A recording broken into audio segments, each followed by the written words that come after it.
Have you ever felt the stinging humiliation of being underestimated?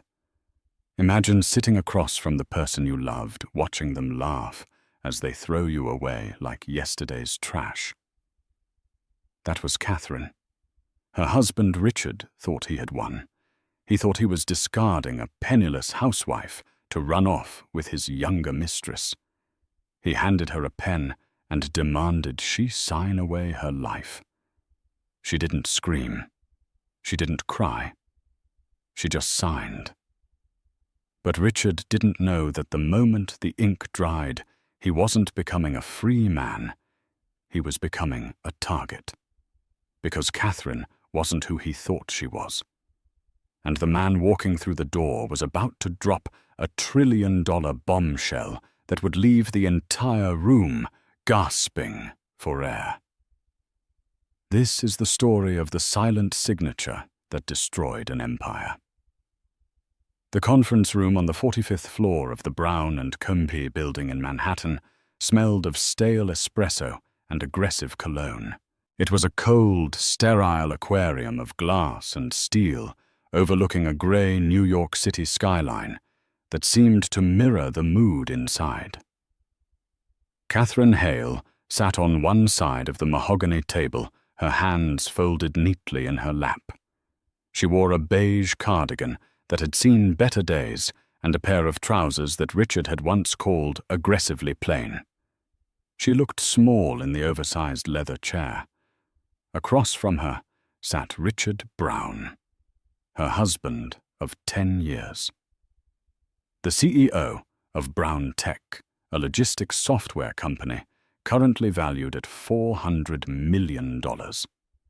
He was leaning back, checking his Rolex Submariner, radiating the bored impatience of a man who had somewhere better to be. Specifically, with someone better. Next to him sat Jessica, his 24-year-old PR director. She wasn't trying to hide. She was scrolling through Instagram, popping chewing gum, her hand resting possessively on Richard's forearm. "Come on, Kathy."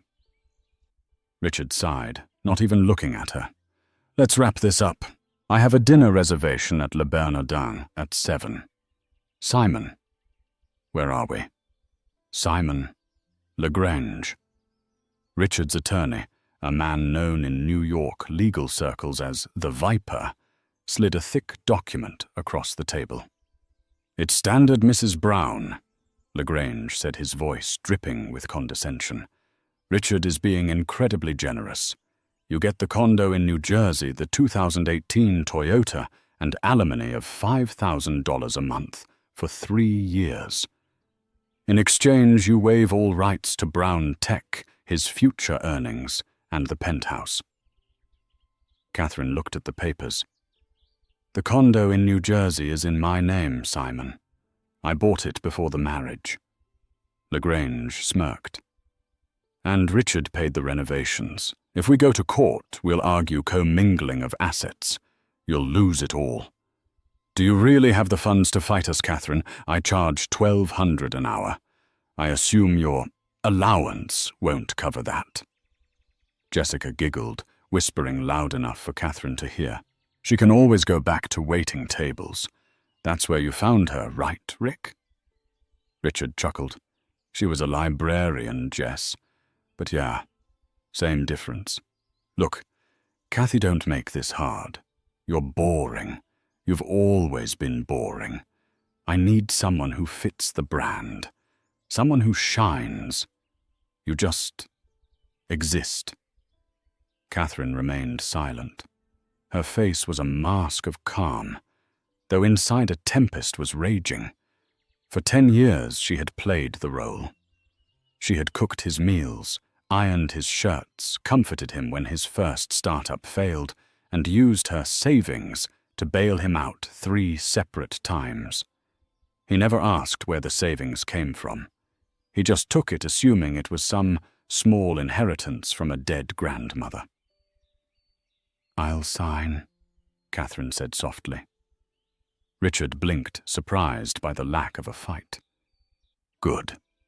Smart girl. But Catherine added, raising her eyes. They were a piercing, icy blue, the only feature of hers that ever unsettled him. I want one clause added.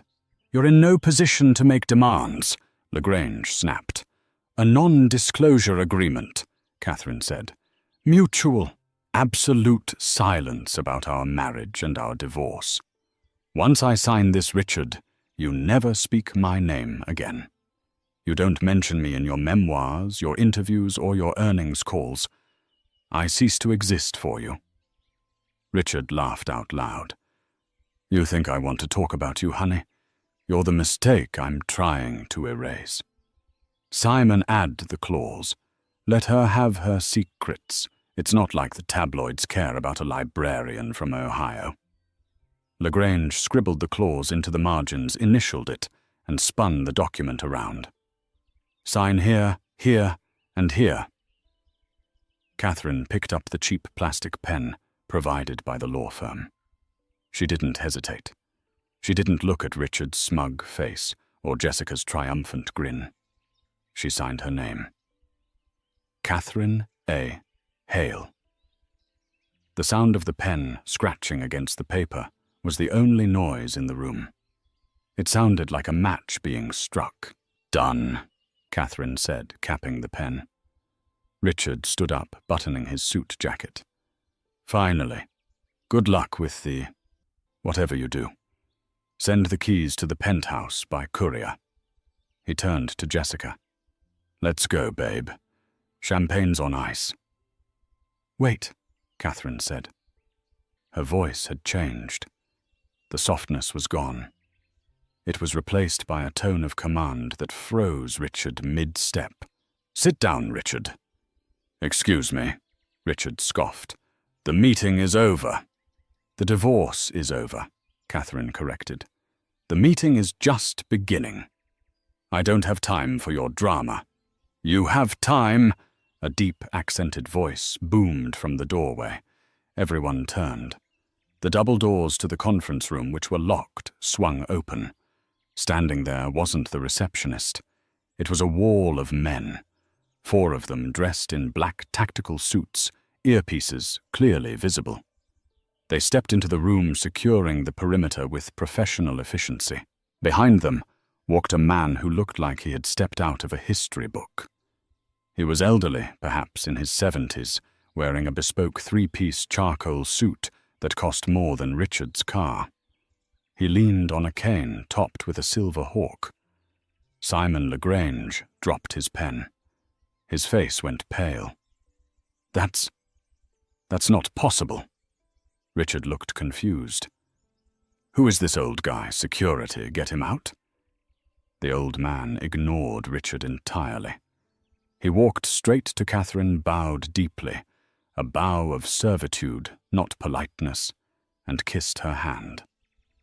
Madam, the man said, his voice trembling with reverence. The transfer is complete. The board of directors is assembling in Zurich, but they are patching in via video link now. We were waiting for your signal. Catherine nodded slowly. She stood up. She didn't look small anymore. She looked like a statue made of steel. Thank you, Sebastian, she said. She looked at Richard, who was gaping at the scene. Richard, Catherine said, a cold smile touching her lips. You always said I was boring because I never talked about my family. You never asked. Who are you? Richard whispered. My name isn't just Catherine Hale, she said, stepping toward him.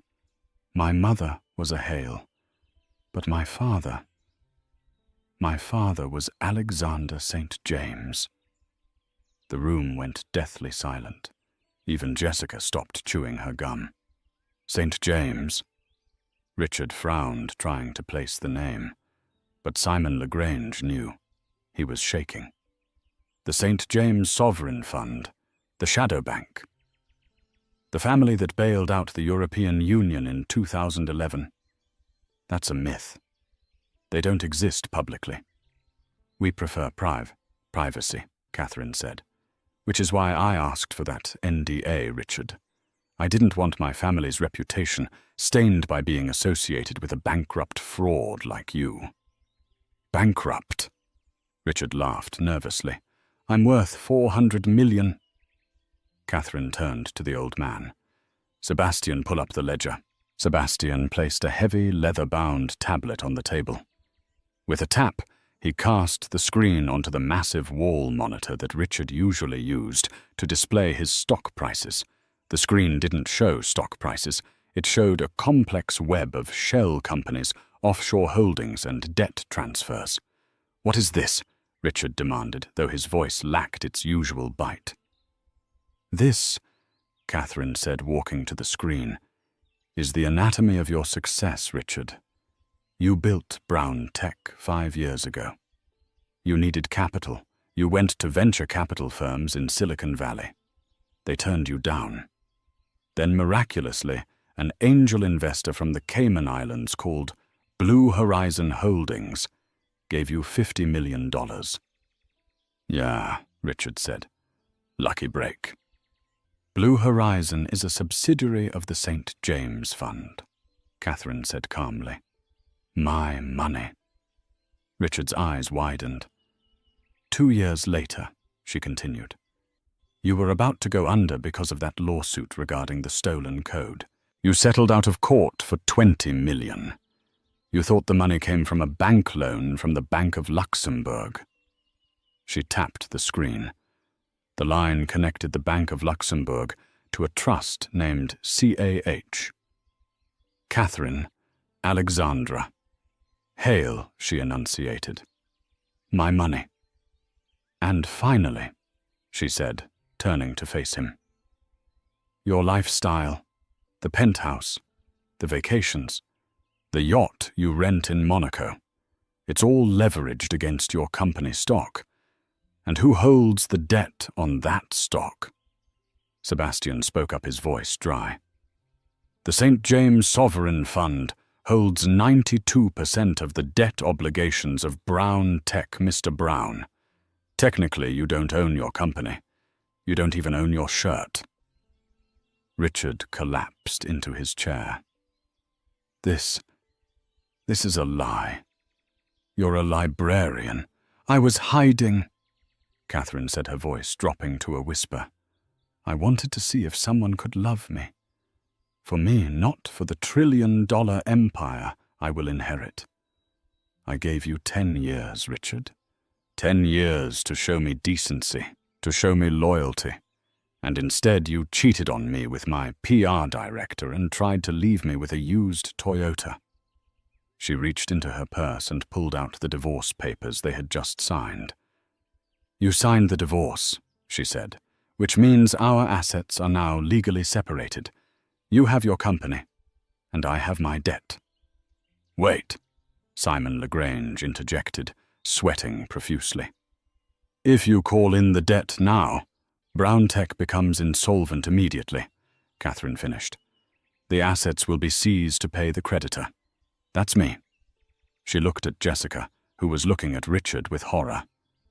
"Jessica," Catherine said pleasantly, "I hope you love him, because as of this moment, Richard is unemployed, homeless, and carries a personal liability debt of approximately $15 million that isn't covered by corporate bankruptcy protections."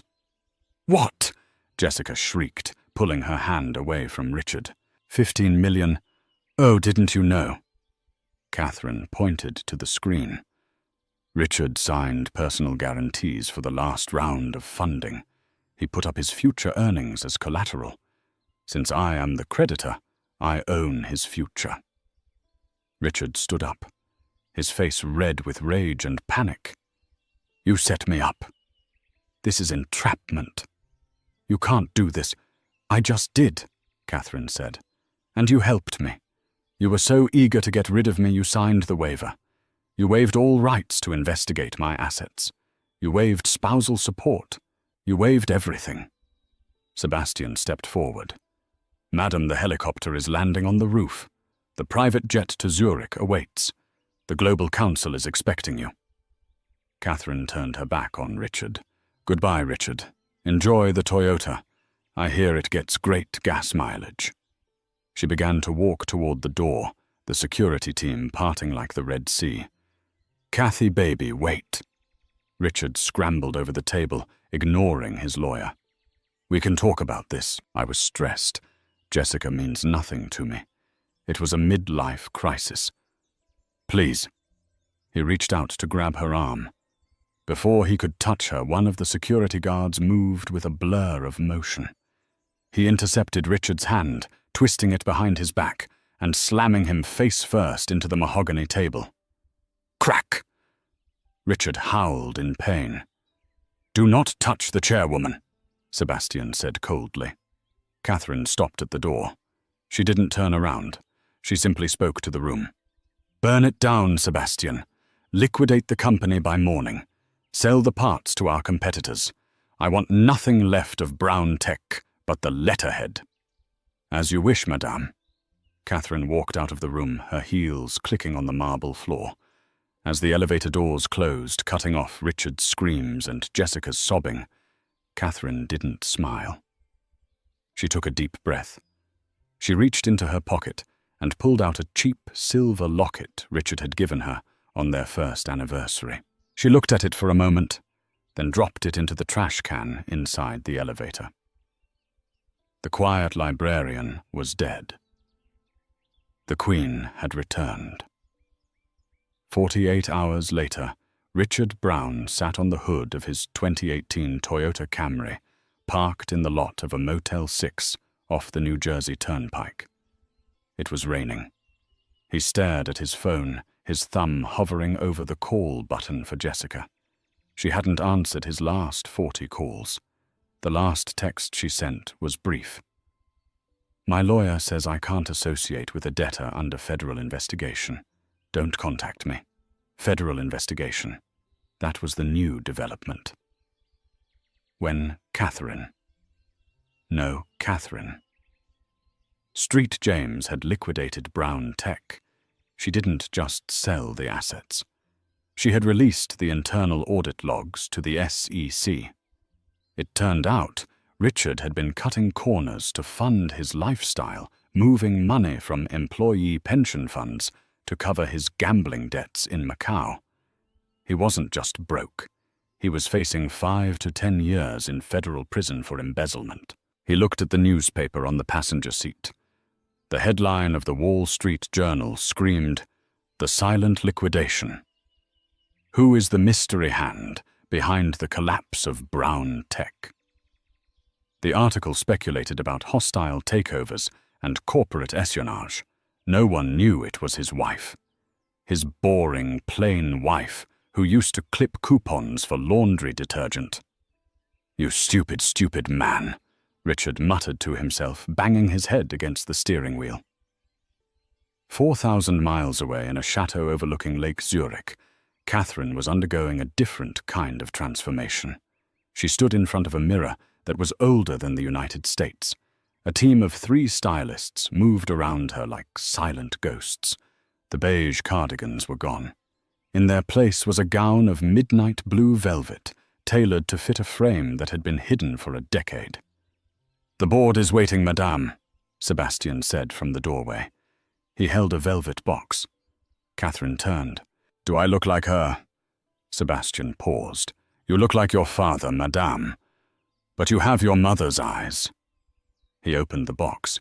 Inside lay the St. James star, a 50-carat sapphire necklace that hadn't been seen in public since 1954.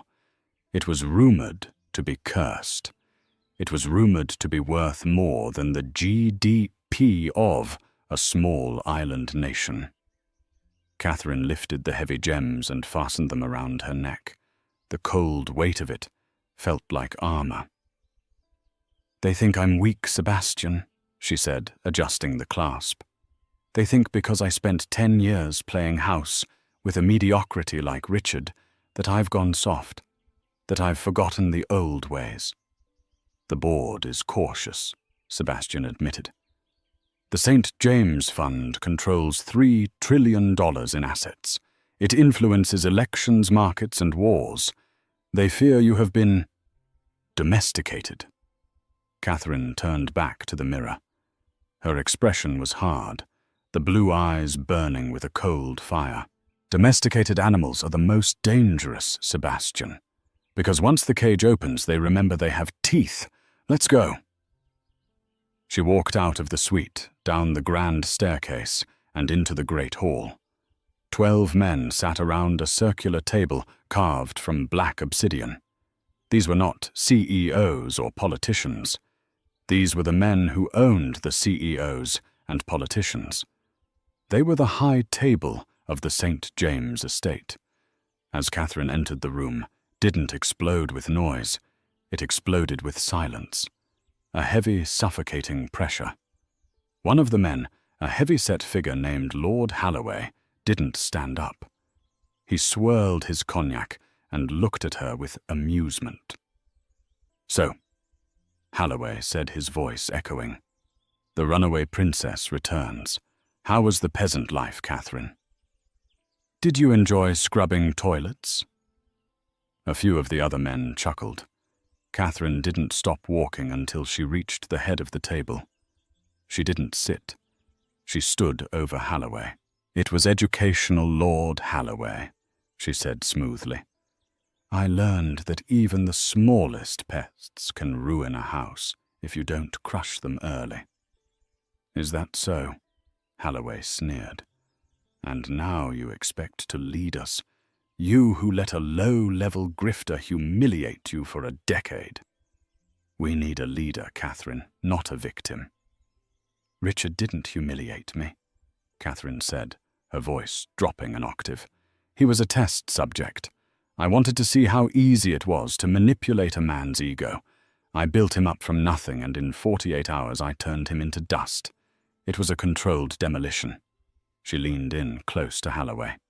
"And speaking of demolition, Sebastian, pull up Lord Halloway's portfolio." The screen behind her flickered to life. "You have been betting heavily against the yen Halloway," Catherine said, "using the fund's reserves without authorization." Halloway's face went pale. That's a hedging strategy." "It's theft," Catherine corrected. "And it exposes us. As of this morning, I have liquidated your positions. I also bought the controlling stake in your family's shipping company in Liverpool. You work for me now." Halloway stood up, knocking his chair over. "You can't do that. I am a senior partner." "You were a senior partner," Catherine said. "Now you are a liability. Sit down, or I will have Sebastian remove you. And he doesn't use doors." Halloway looked at Sebastian, who was cracking his knuckles by the entrance. The Lord slowly, shakily sat back down. Catherine looked around the table. "Does anyone else doubt my resolve?" Silence. Absolute submission. "Good." Catherine sat down in the high-backed chair at the head of the table. "Now bring me the file on the Valenti family. It's time we expanded into Asia." 2 weeks had passed. The world of high finance was buzzing with rumors of the return of the Queen, though few knew her face. Tonight was the unveiling, the annual sovereign gala in Vienna. It was the most exclusive event on the planet, hosted at the Hofburg Palace. No press allowed, no cameras, just the ultra-elite. Richard Brown was there. He wasn't on the guest list, of course. He had sold his Rolex and his last few shares of crypto to bribe a catering manager. He was currently wearing a waiter's uniform, holding a tray of champagne glasses, scanning the crowd. He looked haggard. His eyes were bloodshot. He had a plan, a desperate, insane plan. He knew Catherine would be here. He had tracked the St. James jet. He was going to confront her. He was going to beg, and if begging didn't work, he was going to threaten to cause a scene. He thought she would pay him just to make him go away. He needed money for a lawyer. The doors to the grand ballroom opened. The music stopped. "Her Grace Catherine Street, James," the announcer boomed. Richard froze. He watched as the woman he had called boring for 10 years walked in. She was breathtaking. She wore a dress made of silver silk that looked like liquid mercury. The sapphire necklace blazed at her throat. She didn't walk. She glided. And on her arm wasn't an old man or a bodyguard. It was a man who looked like a god of war dressed in a tuxedo. He was tall with dark, swept-back hair and eyes the color of steel. He moved with the same predatory grace as Catherine. This was Dominic Valenti, the heir to the Valenti weapons empire, the only family that rivaled the St. James in wealth. Richard felt a stab of jealousy so sharp it nearly made him drop his tray.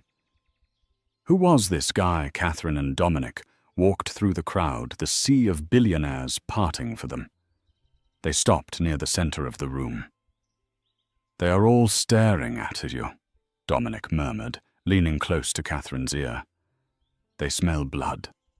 "Let them stare," Catherine replied, taking a glass of champagne from a passing tray, not realizing the waiter was her ex-husband. She didn't even look at his face. When they stare, they aren't watching their pockets. "You destroyed Brown," Dominic said, a smirk playing on his lips. "Brutal. I liked it. But you left loose ends." "Richard," Catherine scoffed. "He's a ghost. Ghosts haunt people." "Catherine," Dominic warned, "and sometimes they show up where they aren't invited." Dominic's eyes flicked to the waiter standing 3 feet away. Dominic had noticed the trembling hands, the sweat, the intensity of the stare.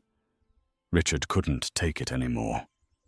The sight of this man whispering to his wife broke him.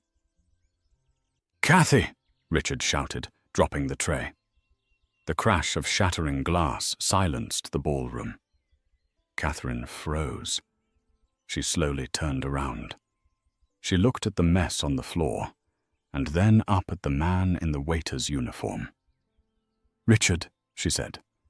Her voice wasn't angry. It was bored. "You're spilling the champagne. That's vintage 1998. "Is this who you are now?" Richard screamed, stepping over the broken glass. "You ruin my life, and then you come here to parade around with him." He pointed a shaking finger at Dominic. Security started to move in, but Catherine held up a hand. "Let him speak." Richard chest heaved. "You owe me, Cathy. I made you, I gave you a home. I gave you a life. You can't just throw me away. I want half. I want half of the real money." The crowd murmured. It was embarrassing. It was pathetic. Dominic stepped forward, shielding Catherine. He looked at Richard with a mix of pity and disgust. "You must be the husband," Dominic said. "The man who threw away a diamond because he thought it was glass." "Shut up!" Richard lunged at Dominic. It was a mistake. Dominic didn't even take his hands out of his pockets. He simply sidestepped, and Richard, carried by his own momentum, tripped over his own feet and face-planted into the puddle of champagne and glass shards. Richard groaned, trying to push himself up. Catherine walked over to him. She crouched down, her silver dress pooling around her. She didn't help him up. "You want half, Richard?" she whispered loud enough for the room to hear. "Half of what? My debts, my enemies, my burdens." She stood up and addressed the room. "This man," she pointed at Richard, who was bleeding from a cut on his forehead, "is a lesson to all of you. He had everything. He had loyalty, he had love, and he traded it for a cheap thrill and a momentary ego boost. Now he is on his knees." She looked down at Richard. "There is no settlement, Richard. There is no payoff. You are not a victim of my wealth. You are a casualty of your own stupidity. Now get out before I have you arrested for trespassing." "You can't," Richard sobbed. "I have rights." "You signed them away," Catherine reminded him. Security grabbed Richard by the arms and dragged him backward. As he was hauled away, kicking and screaming, Catherine turned back to Dominic. "I apologize for the entertainment," she said. "It was low-brow." Dominic laughed, a low, dangerous sound. "On the contrary, it was quite theatrical. But Catherine—" His face turned serious. "You just humiliated a desperate man in front of the world's most powerful vultures. You didn't just break him. You made him a weapon." "What do you mean?" Catherine asked, narrowing her eyes. "A man with nothing to lose is the only thing dangerous to people like us," Dominic said. "And look over there." He nodded toward the balcony. Standing in the shadows, watching the scene with a dark intensity, was a man Catherine recognized. It was Viktor Krovac, a Russian oligarch who had been trying to destroy the St. James family for 20 years. Krovac wasn't looking at Catherine. He was watching Richard being dragged out, and he was smiling. "He's going to recruit him," Dominic said softly. "Richard knows your face. He knows your habits. He knows your weaknesses. Krovac will use him." Catherine felt a chill that had nothing to do with the air conditioning. "Then we will have to crush Krovac, too," she said. Dominic held out his hand. "Is that a proposal, Mrs. Brown?" "It's St. James," she corrected, taking his hand. "And it's not a proposal, Dominic. It's a merger." As they began to dance, the music swelling around them, Catherine knew the game had just changed. She wasn't just fighting an ex-husband anymore. She was fighting a war. And the battlefield was the entire world. The Vienna night was cold, but the cell Richard Brown sat in was colder. He had been detained by private security, then tossed out the back exit of the palace like a bag of refuse. He sat on a curb in a dark alley, his tuxedo torn, his face bruised. He had nothing left. No wife, no company, no dignity. A black Maybach pulled up to the curb. The window rolled down with a silent hum. "Get in," a voice said. It was heavy, thick, with a Russian accent. Richard didn't move. "I don't have any money for a ride." "I do not want your money, Mr. Brown. I want your hate." Richard looked up. The back door swung open. Inside sat Viktor Krovac. The Russian oligarch was peeling an orange with a small, sharp knife. Richard hesitated, then climbed in. The interior smelled of leather and expensive tobacco. "You are angry," Krovac stated, handing Richard a slice of orange. "You feel stolen from." "She played me."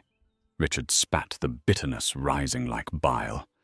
"She pretended to be nobody. She watched me struggle for 10 years while sitting on a pile of gold. Who does that? What kind of psychopath does that?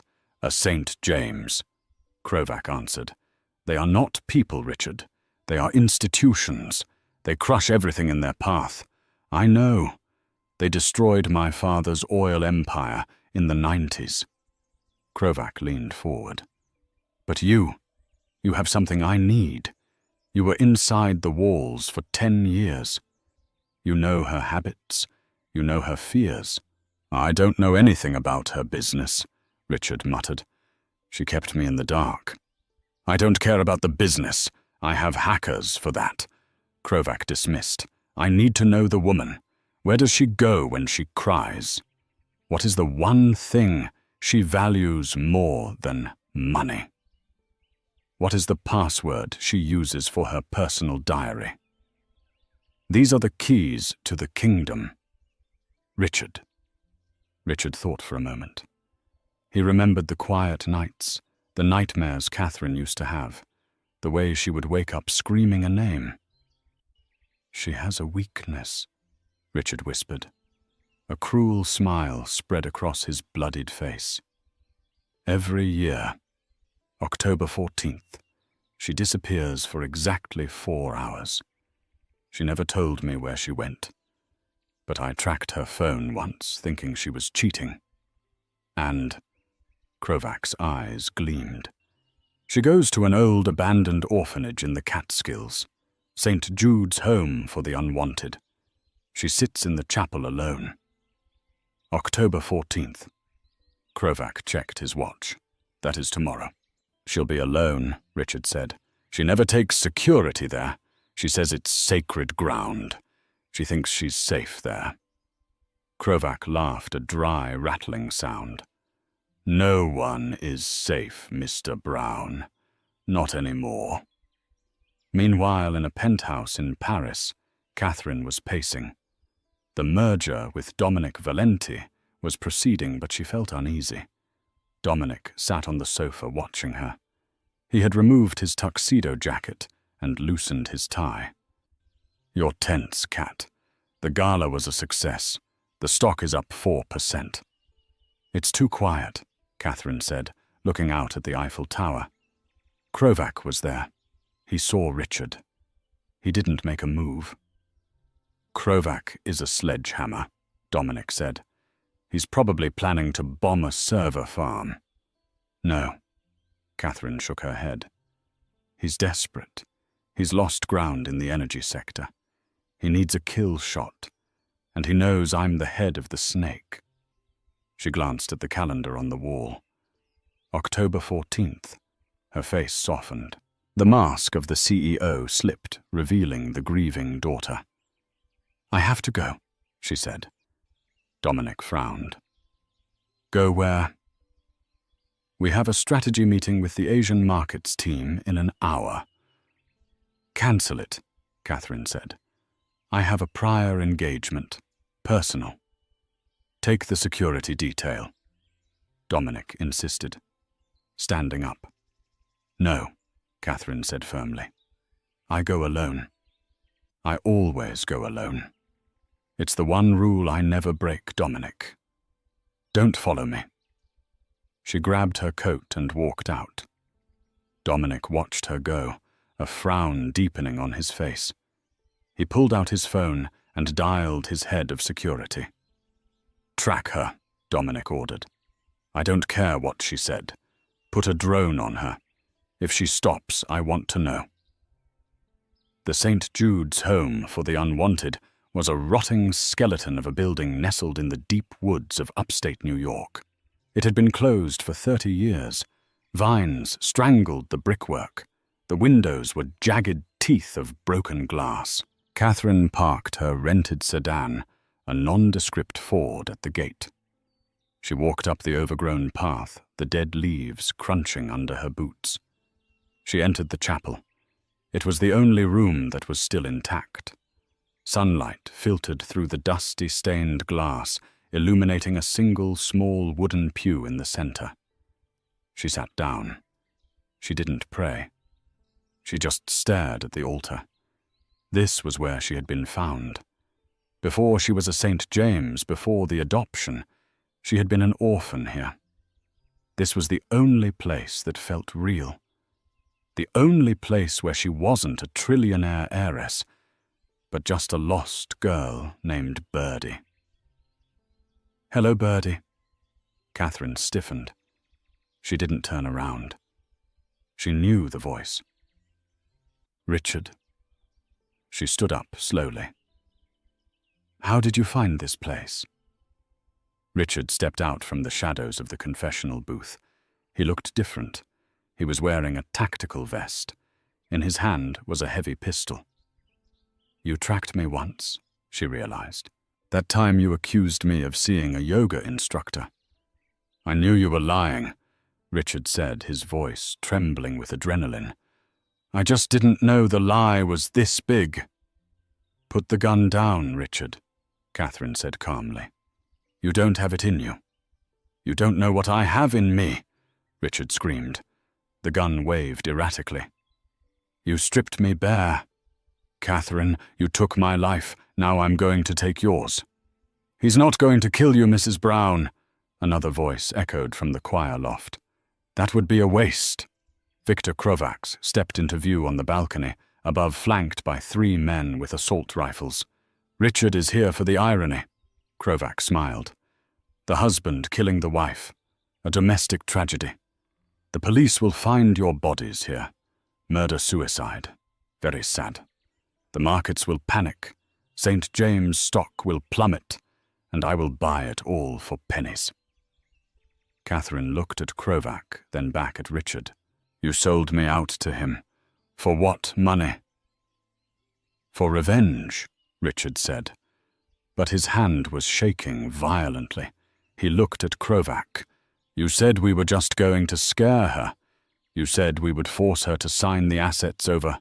Plans change. Krovac shrugged.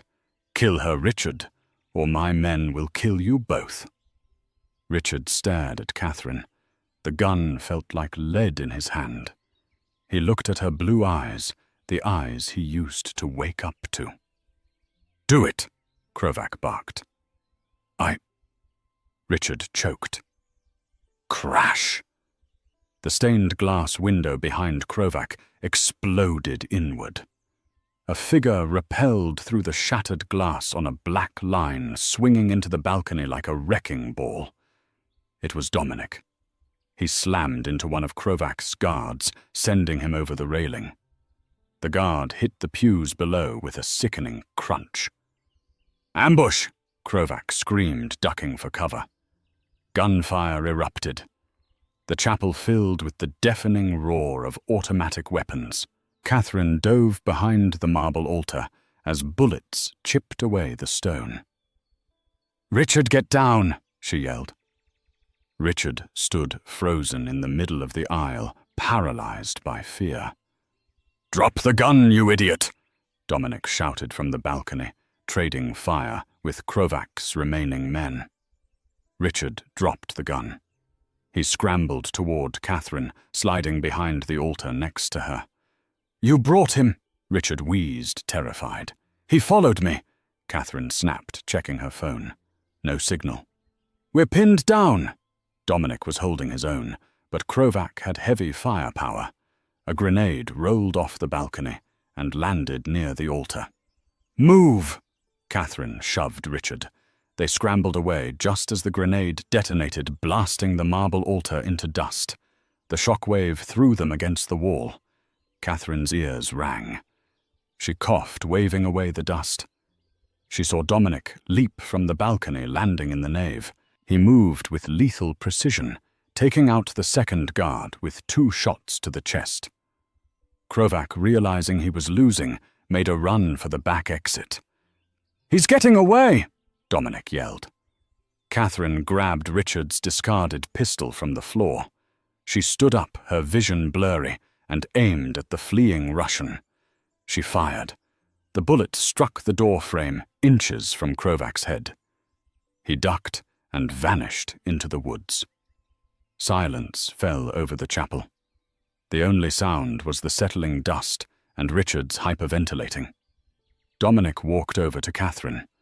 He was bleeding from a graze on his cheek. I told you to take security, he said, breathless. I had it handled. Catherine lied, leaning against a pew for support. Dominic looked at Richard, who was curled up in a ball, sobbing. What do we do with him? Dominic asked, raising his weapon. He led them here. He's a liability.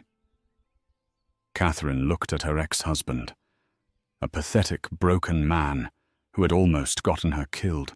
No, Catherine said. She walked over to Richard. Get up, she commanded. Richard looked up, snot and tears running down his face. Are you going to kill me?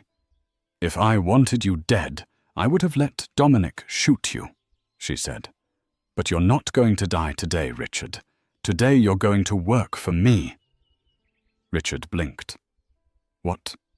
Krovac thinks you're his pawn, Catherine said, her mind racing, formulating a new plan. He thinks you hate me. We're going to let him keep thinking that. You're going to go back to him. You're going to tell him you escaped, and you're going to become my spy. I can't, Richard stammered. He'll kill me. I'll kill you if you don't, Dominic added helpfully, racking the slide of his gun. Catherine knelt down, grabbing Richard by the collar. "This is your redemption, Richard. You want to be important. You want to be part of the story. This is it. You are going to help me destroy Viktor Krovac from the inside. And if you betray me again—" She leaned close, her voice a whisper of ice. "There won't be a divorce paper to save you. There will just be a hole in the ground." She stood up. "Dominic, get the car. We have a war to win." As they walked out into the sunlight, leaving Richard shivering in the ruins of the chapel, Catherine touched the sapphire around her neck. The secret was safe, but the game had just become deadly. 3 months had passed since the incident in the chapel. Winter had gripped Moscow, turning the city into a sprawling landscape of grey concrete and white ice. In the heart of the financial district, the Krovac Industries headquarters loomed like a modern fortress.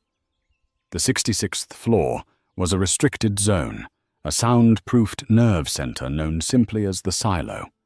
Here the air smelled of ozone and stale coffee, recycled through industrial purifiers. Walls of monitors bathed the room in a cold blue light, reflecting off the pale, sweaty faces of 24 high-frequency traders and data analysts. Viktor Krovac stood at the head of the room, looking out the reinforced glass window at the snowstorm raging outside. He wore a suit that cost more than most people earned in a lifetime. Yet he looked agitated, like a predator pacing a cage that had become too small. "Status," Krovac barked, not turning around. "We are linked to the global exchanges, sir." A lead analyst replied, his voice trembling slightly. "Tokyo, London, New York. All pipes are open. We have a direct line to the St. James liquidity pools. And the encryption keys—" Krovac turned his gaze to a solitary figure sitting at a terminal in the corner. Richard Brown sat hunched over the keyboard. He looked healthier than he had in the woods of New York. His physical wounds healed, but his eyes carried a hollow, haunted weight. He was dressed in a charcoal suit, provided by Krovac, a uniform of servitude. "I'm inputting the final sequence now," Richard said, his voice barely a whisper. His fingers hovered over the keys. Krovac walked over his heavy footsteps, echoing on the metal floor. He placed a hand on Richard's shoulder. It wasn't a gesture of comfort. It was a claim of ownership. "You are shaking, Richard," Krovac noted with a cruel smile. "Are you having second thoughts? Remember what she did to you. Remember the humiliation in Vienna. She treated you like a pet. Today, you become the master." Richard stared at the blinking cursor on the screen. The code string was long and complex, a digital dagger Catherine had allegedly kept on a private server. Krovac believed these codes would allow him to dump $3 trillion of St. James debt onto the public market instantly. It would be a financial nuclear bomb. The St.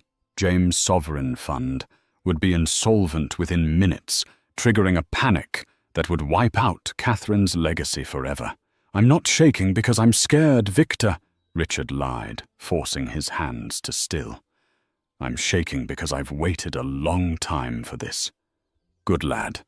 Krovac leaned in his breath, smelling of expensive cigars.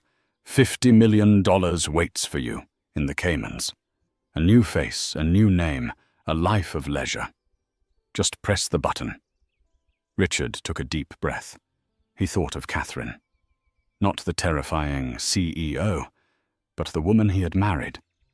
The woman who had given him a second chance in a ruined chapel. He typed the final command, EXECUTOCOL_ICARUS. "It's done," Richard said. He hit enter. The room erupted. "Orders are executing," the lead analyst shouted. Massive sell-off initiating. We are dumping the debt. 1 billion, 10 billion, 100 billion. On the massive central screen, the graph representing the saint. James Fund's value began to nosedive. It was a jagged red line plunging towards zero. "Look at it!" Krovac roared, throwing his arms wide. "Burn, burn it all down. I want her to watch her empire turn to ash." The room filled with the frantic clicking of keyboards and the cheers of Krovac's sycophants. They were witnessing the greatest financial assassination in history. Krovac poured himself a glass of vodka, his eyes glued to the screen, watching the percentage drop. -40%, -60%, -80%. "Sir." The analyst's voice cut through the celebration. It was sharp, confused. "What?" Krovac snapped glass halfway to his lips. "The volume, it's not clearing. The sell orders are being absorbed. Absorbed by who? Who has the capital to absorb a $1 trillion crash?" "Everyone," the analyst stammered, typing furiously. "The liquidity, it's reversing. Sir, look at the ticker." Krovac spun around. The giant screen flickered. The jagged red line stopped its descent. It hovered for a split second, pulsating. Then it turned a vibrant electric green. The line shot upward vertically. It wasn't just recovering. It was skyrocketing. "What did you do?" Krovac screamed, smashing his glass against the wall. Shards of crystal rained down on the carpet. "Why is the stock going up? We're losing our positions," another trader yelled, standing up in panic. "The algorithm. It's not selling their debt. It's leveraging our assets to buy it. Turn it off. Pull the plug." Krovac lunged for the server rack. "We can't. It's locked out. It's a hard-coded execution." Suddenly, the lights in the war room died. The hum of the computers vanished, replaced by an eerie silence. The only light came from the massive central screen, which turned pitch black. Then a video feed flickered to life. The image was crystal clear. It was a serene, sunlit office in Zurich, starkly contrasting the dark, panic-filled room in Moscow. Catherine Street. James sat behind her desk. She was wearing a white blazer, looking immaculate, calm, and terrifyingly composed. Behind her stood Dominic Valenti, leaning against a bookshelf, idly flipping a silver coin over his knuckles. "Good afternoon, Victor," Catherine said. Her voice was amplified through the war room's speakers, rich and smooth. "You look flushed. Is the heating too high in Moscow?" "You," Krovac pointed a trembling finger at the screen. "You did this. I have your codes. Richard stole them." "Richard didn't steal anything," Catherine corrected him, taking a sip of tea. "He delivered exactly what I asked him to deliver." Krovac slowly turned his head toward Richard. Richard had pushed his chair back from the terminal. He stood up. He didn't look like a victim anymore. He looked like a man who had walked through fire and come out the other side. "It's called the Icarus Protocol," Richard said, his voice steady in the silent room. "You wanted to fly Victor. You wanted to soar above everyone else. Catherine knew your ego was your biggest weakness. The code I entered didn't authorize a sale. It authorized a swap." "A swap?" Krovac whispered. Dominic stepped forward on the screen, his smile wolfish. "You see, Victor, the algorithm you just ran identified Krovac Industries as the primary counterparty. Every time you tried to sell a toxic asset, the protocol automatically used your company's cash reserves to buy it at a premium. You just spent your entire fortune bailing out the St. James Fund. That's impossible, Krovac gasped. That's illegal. It's hostile corporate acquisition, Catherine said coldly. And since you used my encryption keys to do it, you legally authorized the transaction yourself. As of 30 seconds ago, Krovac Industries is a wholly owned subsidiary of my family trust. I own your buildings. I own your oil fields. I own the chair you are standing next to. I will kill you, Krovac screamed, foaming at the mouth. He ripped a pistol from his shoulder holster and aimed it at Richard. You traitorous rat, I will end you. Richard didn't flinch. He didn't cower. He just looked at the gun, then back at Krovac's eyes. I'm not a rat, Richard said softly. I'm the husband. Boom! The steel blast doors of the war room didn't just open, they disintegrated. A controlled charge blew the hinges inward, filling the room with thick grey smoke and the blinding flash of stun grenades. Drop the weapon! A dozen heavily armed Interpol agents clad in tactical gear swarmed the room. Laser sights danced through the smoke painting Krovac's chest with red dots. Krovac froze. Sebastian strode through the smoke using his cane to wave away the fumes. He looked impeccable as always. He stopped in front of Krovac, who was still holding the gun. Mr. Krovac, Sebastian said, his voice dripping with disdain. Please give me a reason. I have a plane to catch, and the paperwork would be tedious. Krovac looked at the agents. He looked at the screen where Catherine watched, without an ounce of pity. With a guttural scream of frustration, he threw the gun to the floor. Agents tackled him instantly, forcing his face into the carpet. As they dragged him away, shouting about lawyers and diplomatic immunity, Richard stood alone in the center of the chaos. He looked up at the screen. Are you okay? Catherine asked. The mask of the CEO slipped for just a second, revealing genuine concern. I'm alive, Richard said. He adjusted his tie, his hands finally steady. Did it work? Perfectly, Catherine said. The markets are stabilizing. You saved the legacy, Richard. Richard managed a weak smile. I guess I finally fit the brand. Catherine's expression softened. Sebastian has the package. The house in Montana, the new identity. The teaching job. It's a quiet town. No shareholders. No galas. Just history books and mountains. It sounds perfect, Richard choked out. He felt a lump in his throat. Kathy, don't. She stopped him gently. We aren't those people anymore, Richard. You found your courage. I found my kingdom. Let's leave it at that. Goodbye, Catherine, he whispered. Goodbye, Richard. The screen went black. 2 weeks later, the air was warm and smelled of jasmine on the private terrace of the Villa d'Este on Lake Como. The sun was setting, painting the water in hues of purple and gold. Catherine stood by the stone railing watching a small boat cut across the lake. She wore a simple white dress, her hair loose in the breeze. The weight of the last few months seemed to have lifted, leaving her lighter yet sharper. The St. James star sapphire was gone, returned to the vault. She didn't need to wear it to prove who she was anymore. She heard footsteps behind her, heavy, confident, rhythmic. You're thinking about him, Dominic said. He didn't ask. He stated it. He walked up beside her, placing 2 glasses of vintage Barolo on the stone ledge.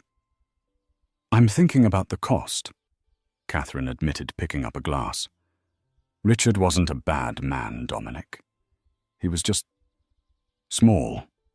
He wanted a small life, and I dragged him into a war of giants. I destroyed who he was, to save myself. He destroyed himself when he underestimated you, Dominic countered, leaning his back against the railing to face her.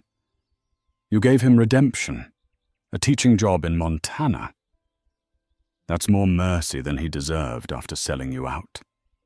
"Perhaps," Catherine swirled the wine. "Mercy is a luxury of the powerful. And now, we are very powerful." Dominic arched an eyebrow, a playful smirk dancing on his lips. "I thought the merger was purely business.